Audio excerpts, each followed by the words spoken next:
محترم مسلمانانو ورونو د رمضان المبارک د روزو او زکات په شان سرسایه هم د اسلام یو امتیازي حکم دی. د دې په ورکولو کې ډېر اجرونه، ثوابونه او ډېرې فایدې دي.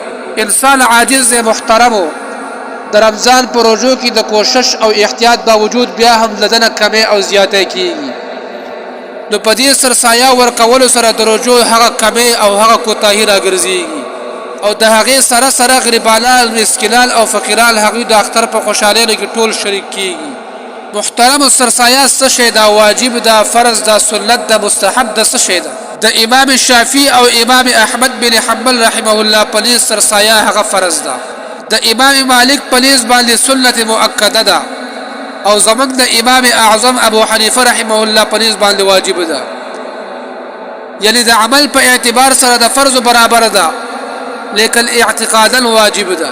د ترمذی شریف او د مشکات شریف حدیث دی، پیغمبر علیه الصلاۃ والسلام یو کس ولېږلو چې د مکې معظمې په کوڅو کې دا اعلان وکړه: الا ان صدقه الفطر واجبه على كل مسلم ذكر او انثى حر او عبد صغير او كبير.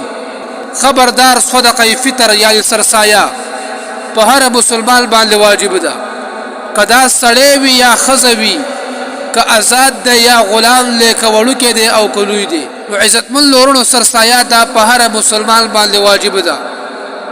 ځکه محترمو که انسان لږ سوچ وکړي چې په انسان باندې الله جل شانه ټول کال په خیر خیریت سره تیر کو او الله رب العزت په انسان باندې هر قسم نعمتونه وکړل، روغ صحت ولا ورکړی دی، په خپو او لاسو یې صحیح سالم پیدا کړی دی او په دې کال کې ټول نعمتونه په انسان باندې وکړل، هر نعمت به پورا کو، نو بیا د دغه نعمت د شکرې په تور انسان چې کله سرسایه ورکړي نو په دې سره د انسان ټول ګناهونه معاف شي او په دې کې نورې هم ډېرې دنیاوي او اخروي فایدې دي. نو عزتمند ورونو هر انسان ته پکار دی چې هغه خامخا سرسایه ورکړي او بیا دغه سرسایه دا د غریبانانو، د مسکینانو او د فقیرانو او د حاجتمندو خلکو په دې سره ضرورت پوره کیږي او هغوی د اختر په خوشحالینو کې پوره شرکت کوي په دې سره. نو عزتمند ورونو بیا هر انسان ته پکار دی چې هغه د خپل ځان صدقه فطر ورکړي یعنی سرسایه ورکړي.